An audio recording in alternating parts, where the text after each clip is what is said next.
Hey guys, this is Professor Techie here.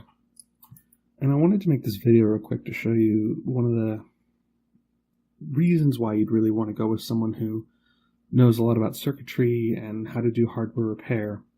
This laptop I've got here had an issue with both USB ports on it not working. Now it only has the two.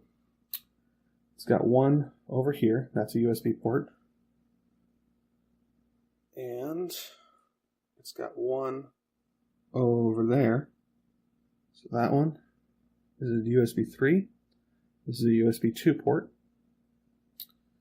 And neither of the ports were working. Now, this could have been a lot of different things. I assumed that it was probably the USB controller originally. However, there are several other devices on here. The card reader and the webcam that run through the USB controller. Both of those function, so there was a good chance that there was no issue with the controller. So I decided to take it apart and take a look. Well, down here, this is the connector that hooks up that USB 2 port over here.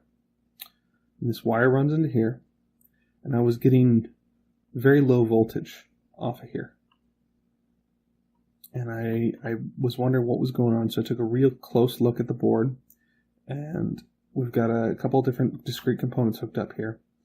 But right here, I'm not going to tell you what these are, but right here, this component that I'm touching, this little black thing, on this side here, you see these 3 pins connected to the board?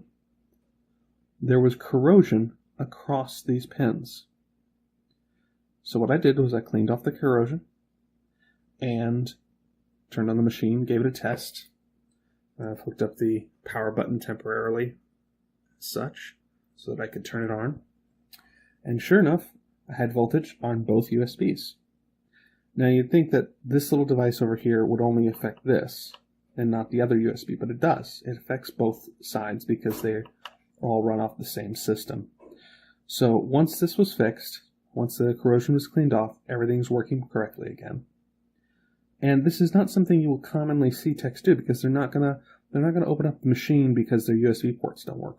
They're just gonna assume the motherboard is broken.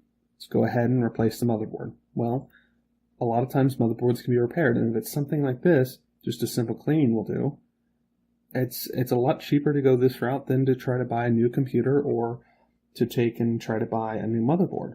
So I just wanted to share that with you, let you know kind of the process I have to go through and what sort of things I see. So I will see you guys next time.